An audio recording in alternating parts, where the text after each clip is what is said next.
Good evening, and thank you for joining us for a night of fellowship and inspirational stories. I'm Lisa Smith, Executive Director of the Central Alberta Pregnancy Care Centre. On behalf of our staff, volunteers, and clients, I want to welcome you to our annual Rocky Mountain House Dessert Night fundraiser. Some of you participated in purchasing a selection of delicious desserts tonight as part of our event. We hope that you enjoyed them as much as we did. Our event this evening includes a virtual silent auction. With the email you received to join us tonight, there is also a link to the silent auction. We hope you'll spend some time viewing the items provided by our generous donors. The auction will be open until Sunday, December 5th at 7 p.m. To begin our evening, we are honored to have Pastor Ken Duma from the First Christian Reformed Church in Rocky Mountain House, who will open us in prayer. Well, hello, it's my honor and privilege to start us off with prayer, and so I'd like to invite you to join me as I do that. Father, we come to you and acknowledge that you are the giver of so many good gifts. And Lord, one of those is this Pregnancy Care Center that you have provided for our community. We thank you for the staff, for the volunteers, Lord, for all those who come and are supported and are blessed through it. Father, what a gift it is. And we thank you for the gift of life that we can celebrate again tonight. Thank you for all those who have made desserts and all those who are going to enjoy them later. Lord, what a wonderful opportunity it is for us to support the center. We thank you for the stories that we're going to hear and just the reports I know that we'll get of the ministry and all the things that are involved with it. Father, we ask that you would help us to be generous. You know the needs that are there. Lord, we pray that you would use what we contribute and what we give tonight to provide the needs so that our center can thrive and prosper. Lord, help us to be generous with what we've been given. We know in some ways it's been an awfully difficult season, and yet we still have so much to be thankful for. So, Lord, we pray for your blessing on this evening, on all that takes place, and we thank you that we can be part of it. In Jesus' name, amen. Thank you, Pastor Duma. Even though we aren't able to be together in person, tonight is a night of celebration. The Central Alberta Pregnancy Care Centre's Red Deer location opened 33 years ago and has walked a journey with thousands of women, men, and families, extending grace, providing education, and ongoing compassionate support before, during, and after pregnancy. The vision to be able to offer education and practical support beyond our Red Deer location prompted the opening of satellite centers throughout Central Alberta. The Rocky Mountain House Centre was the second community to reach out to us requesting support. In 2016, this vision became a reality for the community of Rocky Mountain House, and with it, the hiring of Susan Campbell, the Rocky Centre Director. Thanks to your ongoing prayers and support, the Rocky Centre has continued to flourish. It is my pleasure now to introduce Susan. Hi, I'm Susan Campbell, and I am the Director for the Central Alberta Pregnancy Care Centre in Rocky Mountain House. Our theme for this upcoming year is New Beginnings. A new beginning can mean embracing a new perspective. In times of change and uncertainty, it's helpful to have someone to lift our spirits, inspire, and encourage us. When thinking about new beginnings, I am reminded of the verse from Lamentations 3:22-23, which says, "The steadfast love of the Lord never ceases. His mercies never come to an end." New beginnings start with a phone call or a visit to our center in Rocky Mountain House for our clients. As that first step is taken, clients are welcomed and with unconditional acceptance and compassion with an invitation to share their stories. The story you are about to hear is a journey of hope and new beginnings. Let me introduce to you Nicole, a Central Alberta Pregnancy Care Centre Rocky Mountain House client who would like to share her story with you. I'm Nicole, and I moved to Rocky Mountain House in 2019 to go to school to become a nurse.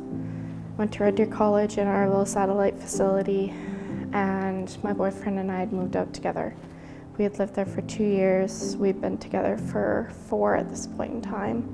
We had just celebrated our 4-year anniversary, and life was going great. He was talking about marriage back in November, and we were talking about getting our own place, and it was great. Life was good. And then at the end of March, I found out I was pregnant. And I was in my clinical of my nursing school. I'd just come home off of a shift and found out I was pregnant that evening at like 1 a.m. So I woke him up in the middle of the night, and his first reaction was abortion. That just wasn't how I was going to float. And he continued to come back to me even months after finding out that I was pregnant and suggesting abortion, even though he knew that I didn't want to. And that was hard. I felt very alone. So at like 2 a.m, I called the pregnancy center, and it was at the Red Deer hotline, and they told me, they reassured me, they helped me through it, and they told me the information so that I could access Rocky Mountain House's pregnancy center. And so I called them that next morning, and I met up with them that morning, and we went through everything. They helped me figure out my due date. They helped me figure out which way I wanted to go, whether I wanted to go abortion, parenting, or adoption, and I definitely wanted to go parenting. There was no question on that. I felt very alone though until someone was there to stand beside me. And the peer advocates, they really do that. I went to go to school, and I went to my clinicals, and we would meet around my schedule to try and help me through it all. I had to figure out where I was going to live based on the fact that I was going to have to pay back my student loans eventually, and that I just started a new job in a temporary position and working as a nurse and going to school. Well, I was working as an HCA and going to school at the same time, driving back and forth from Rocky to Sundre, and nonstop on the go all the time. And then my boyfriend moved out, and he decided to go to Calgary to work as an electrician, and I was left alone at the house all week long, and always alone. He would come home on the weekends, but that was it. I worked shift work, so I never got to see him, and he really wasn't supportive at all. He has not put a dime into this child's life at this point in time, and even to this day. And so it's been me on my own doing all of this. Through the Pregnancy Care Center, they've helped me through these big challenges that have been hitting me through this whole pregnancy. We've walked through so many things, from my new job and dealing with my boyfriend, and then financial situation and where I'm gonna live and everything. They've provided me with different courses through Bright Course and the Earn While You Learn program, and it's been very helpful because even as a nursing student, you learn about all these things about how it's supposed to be with baby, but you don't learn it from the mom side, the parent side. And it's intimidating. You learn about it all in school, and you know about all the things that can go wrong, but you don't know how to do it yourself. And so it's been an incredible experience being able to learn and have someone sit there and guide me through it. I remember the first day talking with them and crying because I found out there was this little baby growing inside of me, and the fact that something was living inside of me and I created it was insane. It made me tear up. It made me so scared. And here we are 38 weeks later, waiting for my little being to come. And I can't wait. But I'm terrified. I'm terrified this whole time. But they've helped so much with it all. I felt like I was going to be judged by all the people that I went to school with back at home. As it was a Christian university, I had Christian camps that I worked at, and I was previously judged there, and I was worried about all of that. I was worried about how my family was going to react. My dad especially, I was worried even about my mom, even though she's been one of the most supportive people there for me. But we brainstormed on one of the days that I was there about how to tell them. And I mean, we got there, we got through it. They all reacted a lot better than I thought they would. But it's a terrifying experience. It's a terrifying experience going through it and feeling very alone and feeling like you're the only one there trying to battle for this little one. The Pregnancy Care Center, as I went further in my pregnancy, helped me with getting clothes for maternity because I couldn't afford that. I couldn't afford a lot of things.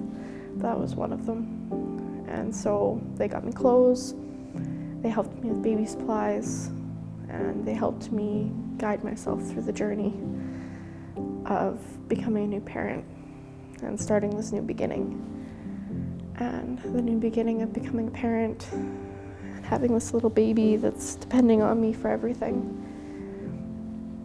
It's been a crazy experience, a wild ride, but I'm so thankful that they were there to help me through it. And I wouldn't change it for the world. I'm so thankful for these people that have helped support me and helped guide me through this crazy experience. I can't wait to give back. We have had a busy year with new beginnings in a new facility. We have been blessed with a larger space for our clients, which is located at the back of the post house at 5110 50th Street, beside the town hall, and located directly behind FCSS offices, just up the alley and at the back. Our focus has been on strengthening our clients, our volunteers, programs, and partnerships. The new beginning for our center location will better equip us to continue to meet the needs of our clients and our communities, especially in those trying times. It is my pleasure to introduce to you our amazing team of volunteers who nurture new beginnings for each and every one of our clients.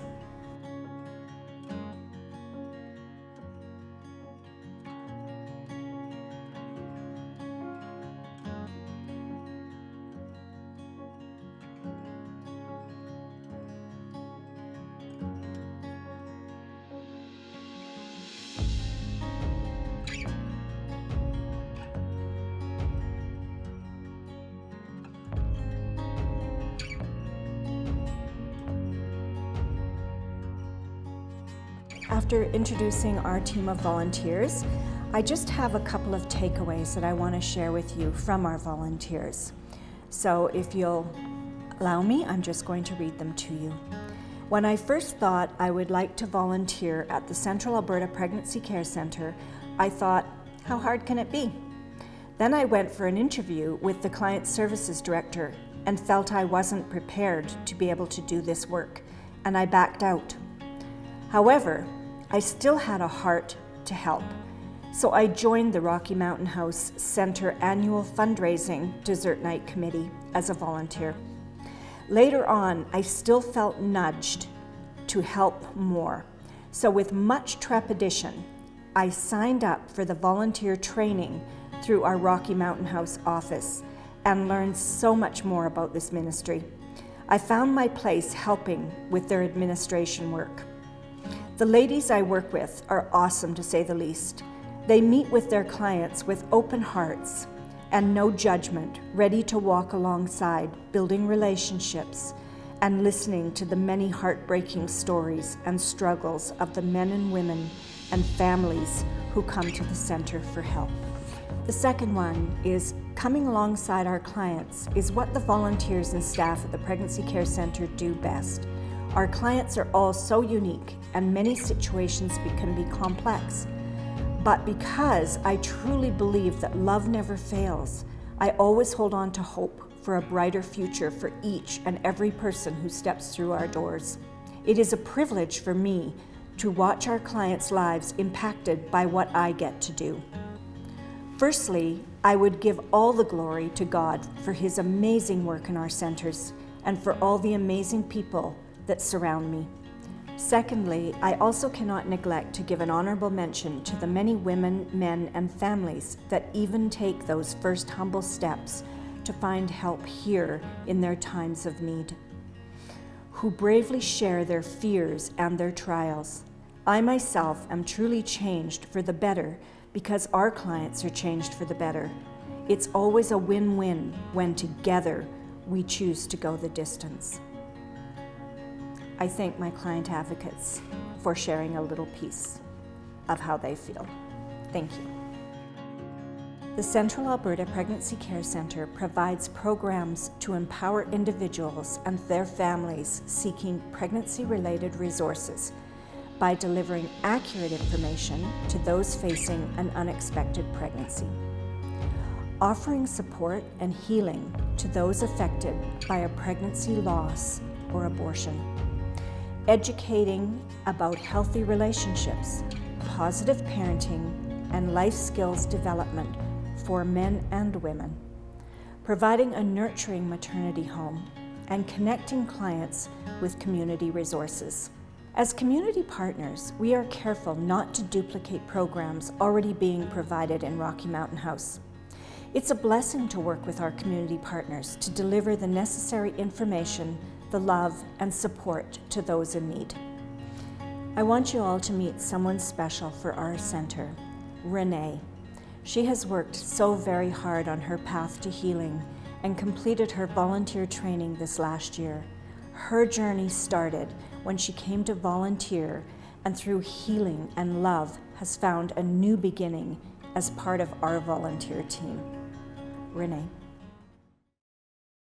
Hi, my name is Renee, and I'm honored to be able to share my story of healing with you in the hopes that it will help you understand the work at the Pregnancy Care Centre of Central Alberta, and hopefully will help others who might be facing a similar issue. I was raised with religious values taught to me at home, church, and school. These values did not offer much discussion around healthy sexuality. The message I recorded from church and my mom were, "Don't, it's a sin, and only when you're married." If there was further discussion on why, I didn't record it. The messages I recorded from the males in my life was, "I'll kill him." I grew up with 2 brothers, a dad, and a lot of guy friends who took it upon themselves to protect me from male attention. However, this intimidation strategy usually landed on me, meaning I was told to go away or tone it down if I was getting this attention. So it was very confusing because I loved the attention, I craved it. However, and also I had hormones surging. I was also confused by pop culture that I grew up in. Most media sources that I consumed in the 80s, videos, magazines, TV shows, movies, showed women as objects, sexy and desirable, and there for pleasure. And there was a lot of no consequence sex going on. And I had girlfriends that I grew up with who explored sex early, even the good Christian girls, and they didn't burn up. And my older brother was usually the focus of my parents' energy. He caused his share of disruption and distress, so this offered me many opportunities to get sneakier and sneakier. My father's accident, chronic pain, and depression was also very present. But it felt it was never openly discussed in our home, so I learned to keep things to myself. So I didn't add to the problem. Keep the peace, be a helper, and don't already add to existing pain. And my job was to be okay. When my mom compared me to the good, smart Christian girls, I felt inadequate. And I knew at my core, I wasn't enough. So the pretending and the inauthenticity started for me. At the age of 18, I gave up my virginity to a current boyfriend. I was actually very old to be 18, considering all the other teenage girls around me. Things moved fast from here. Within a short gap, I slept with some more guys who didn't offer much during or after. But I established where I was willing to go. It was confusing because, again, I liked the attention, the chase, but I often felt dirty or like it was wrong afterwards, and alcohol was usually involved. I carried the shame that I was no longer good. Around this time, I met an older guy. He was in the US military and training in my hometown. As the night progressed, I found myself on a beach with a hand over my mouth. I now understand that this is rape, but at the time I felt it was my fault. I shouldn't have let him on. I shouldn't have been alone with him. I shouldn't have drank so much. I shouldn't have let it go that far. When I realized I couldn't stop what was happening, I told him to use a condom. So I guess in my mind, that was considered consent. I told my friends who also shared similar experiences, and I guess this sort of normalized it, and in some weird way, I was more part of the group. I understand now that we were actually trauma bonded.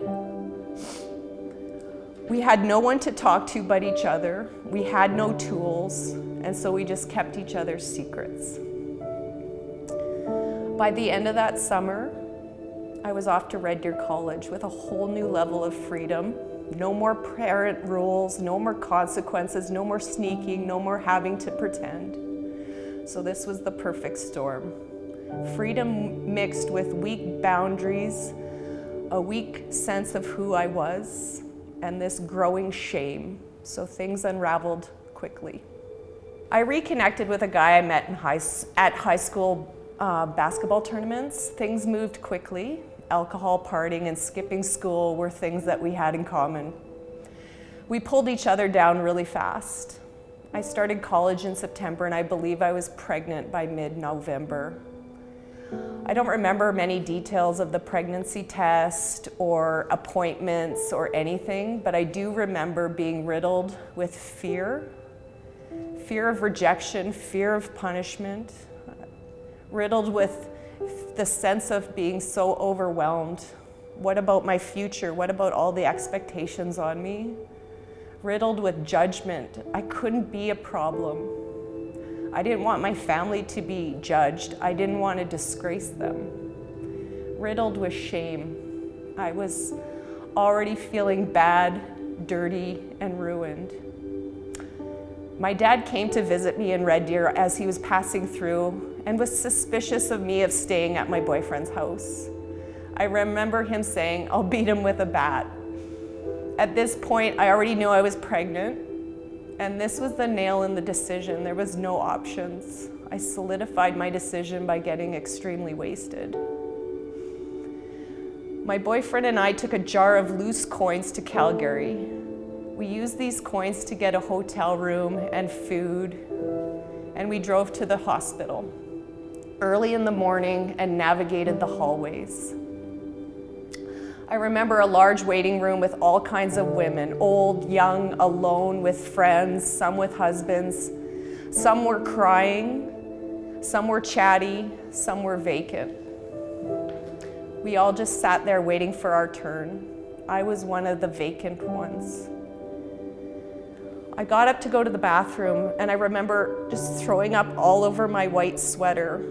I was nauseous from the pregnancy, but this was a violent puke. This was pure fear. Every part of me felt it was wrong. I was betraying myself, my values, my beliefs, my faith.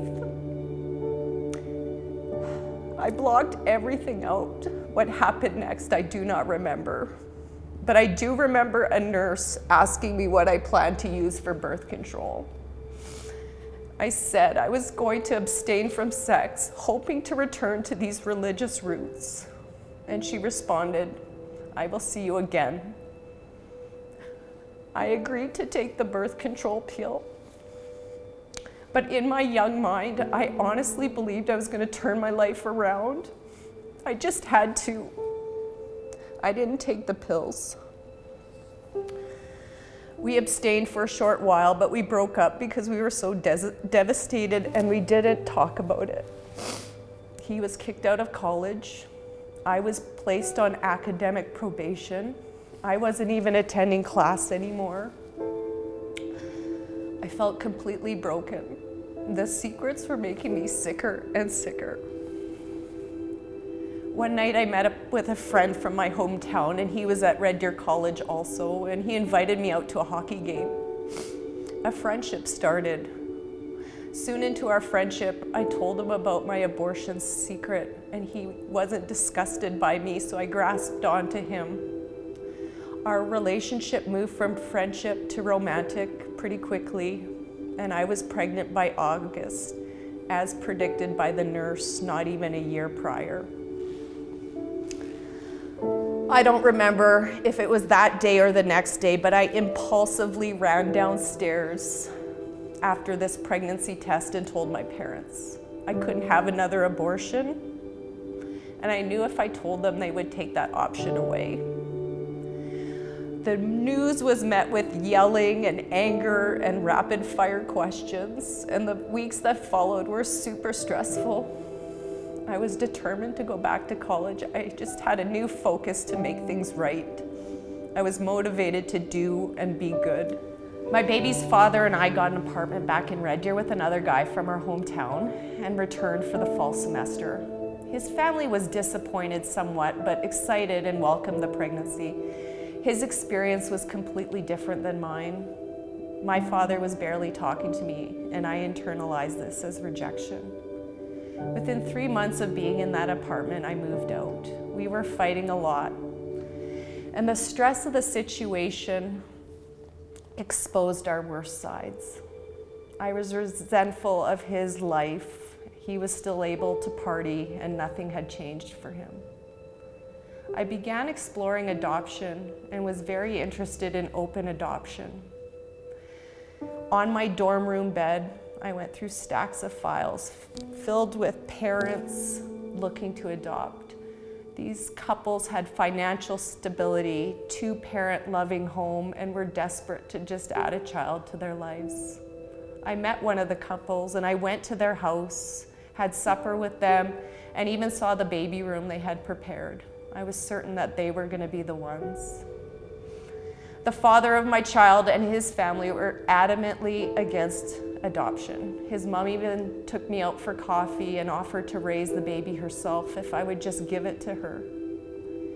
They lived in the same small town as my family, so this wasn't even something I could entertain. He threatened to take me to court, and I met with a lawyer, and I was advised that there was a real possibility he would be successful in stopping the process. This was the day I called my mom from a payphone at college and told her I've decided to keep my baby, and I was convinced I could do it. She didn't even hesitate, and she said she's ordering a crib from Sears. We cried. Things had been so uncertain, so broken for so long. That was the first moment of joy. And I really cherish that memory.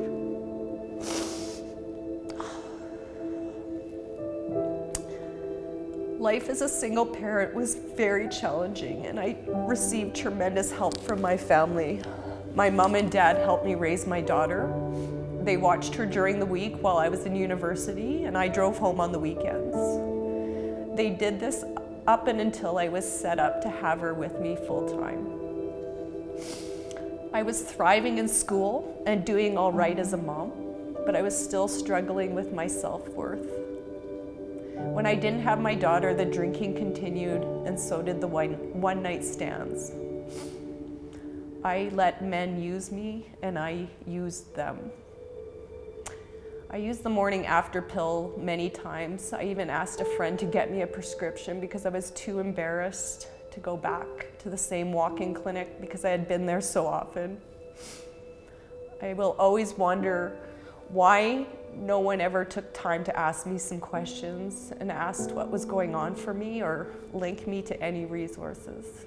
I was a lost kid getting into more and more dangerous situations.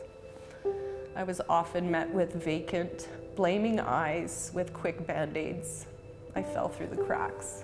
My grief and shame was eating at me, and I used perfectionism in my school, how I ran my household and my first job, by overachieving. From the outside, it would seem like I had my whole life in order.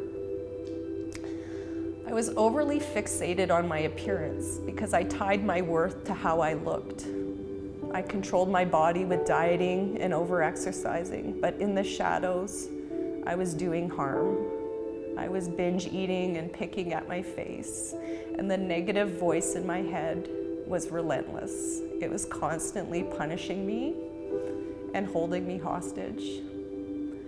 I was emotionally disconnected in most of my relationships. I couldn't let anyone in or my facade would fall. It was a very lonely place. I primarily disconnected from my mother as she represented everything I wasn't. She was very involved in church and the pro-life movement. I feared if she knew my secret, she would reject me, so our relationship stayed very superficial. I lost my faith.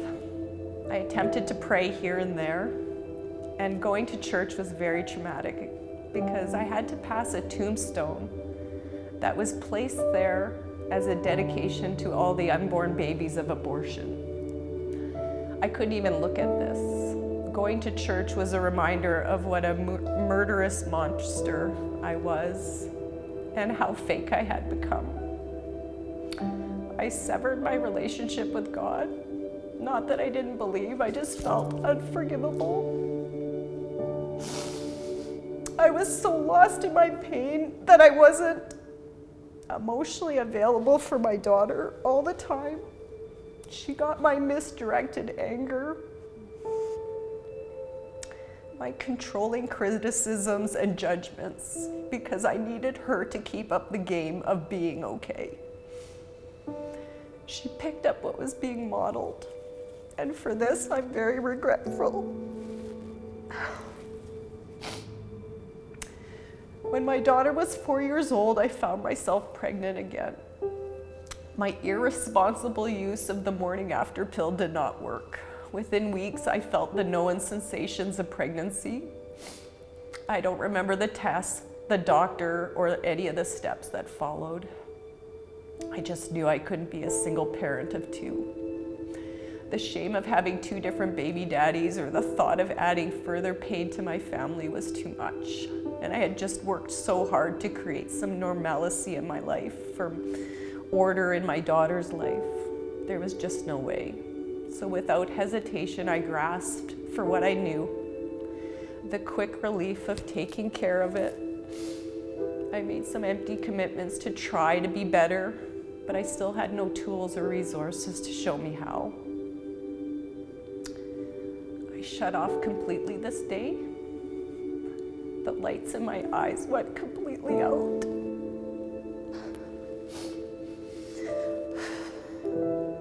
I went back to work as if nothing happened. The wake of one-night stands was a growing trail behind me.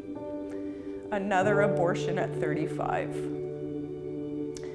My daughter was a teenager at this time, and our relationship, her health, and our lives were out of control. More than I was willing to look at or accept. The deep exhaustion of being fine was destroying me. I humbly fell to my knees and prayed. I needed a new way of being. And so the beginning of my journey started. I just wanted to be rid of the shame that held me prisoner. I slowed down my drinking, which decreased my promiscuity. I started to get interested in Eastern philosophy and yoga. I gravitated to healthier relationships, activities, and I did some initial healing. I was getting some traction, but there was so much more to do. It was in the summer of 2019 I came across the Central Alberta Pregnancy Care Centre. With a genuine desire to serve others, I contacted them because I wanted to be a volunteer. I had attended a dessert night prior, and I was moved by the work that this organization did. In my mind, I was good. My past was in my past, and it was time to become more involved in my community and help others through my lived experience. So I showed up for my volunteer meeting, and this lady was very intuitive. Her simple questions broke open the dam of tears as pieces of my story were shared. She didn't run in disgust. I was seen and accepted and loved right there as is. Kindly, I was asked if I wanted to be a client before exploring volunteer opportunities with the center. My armored up ego took a bit of a hit that day, but thank God I said yes. I didn't know it yet, but I was about to embark on a journey of profound healing and transformation. I started with Steps to Sexual Health course. The Steps course was so valuable, but the most precious gift was the loving, witnessing presence of my client advocate. She held space as we walked through my history, unearthed old pain, letting secrets out, and feeling the full force of my anger, my fear, my shame, and my grief. I had spent a huge part of my life controlling these emotions, denying them and numbing them out.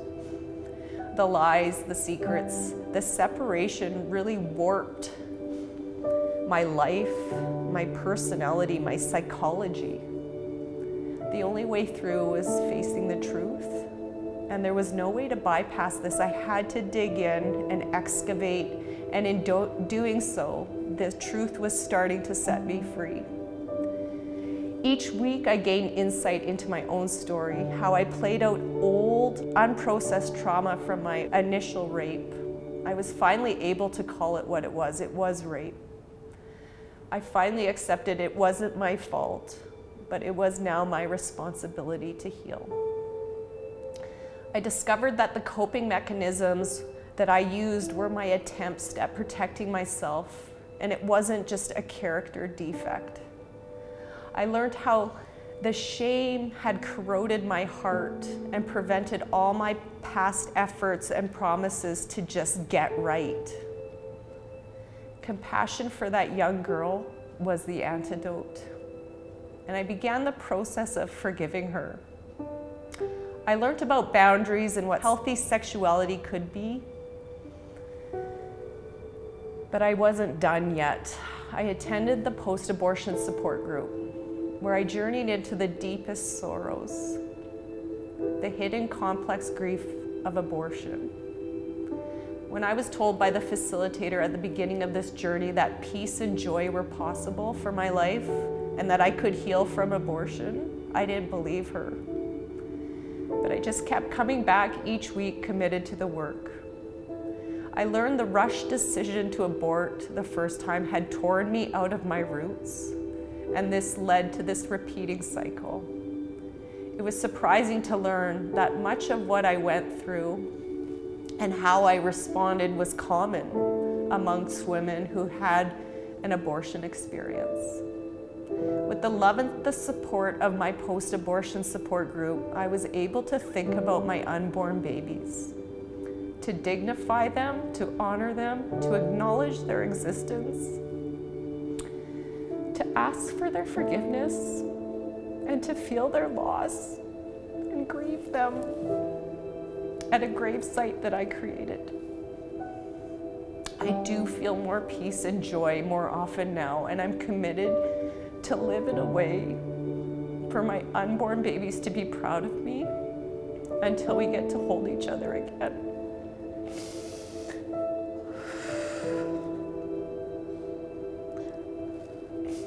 I discovered a newfound courage because of the support I received at the center. I decided to tell my family. I was met with tears, loving arms, and forgiveness. Most importantly, we now have a real relationship because I'm true to myself and I'm finally authentic. The center was able to help my mother as she processed the story and everything I told her. She was supported and loved by them so she could heal too. This summer, my mother and I walked over to the tombstone at the church. This tombstone I could never look at. Together we picked the weeds and held each other and cried. I was finally able to read the engraving on that tombstone. To all the unborn babies lost to abortion, and underneath it, and those affected by abortion, that they may find forgiveness and peace. I found my way back home through this journey. The ladies at the center were so respectful of where I was in my spiritual journey. I never felt pressured or preached at, and they understand that we all heal at our own rate. They accepted where I was and allowed me the space to find my way back to the stories I heard as a child. I'm now listening to the Bible with new ears and finding the peace that I felt as a little girl praying on her knees beside her bed before bedtime.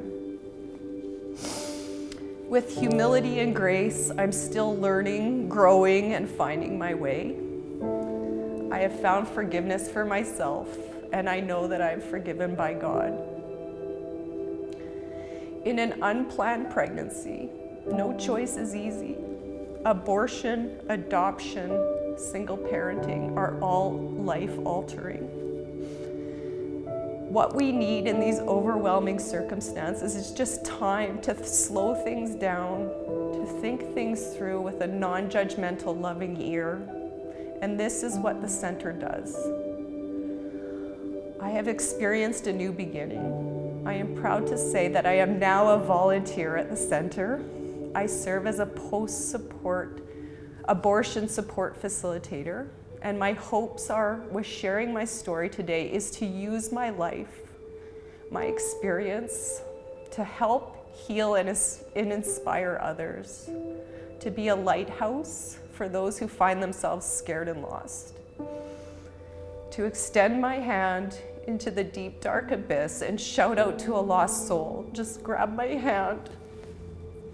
You're not alone, and it's time to come out. I am also here to tell those supporting this center that the work done here frees people out of this darkness. Thank you for supporting the Central Alberta Pregnancy Care Center. I am forever grateful for all that they have done for me. Thank you.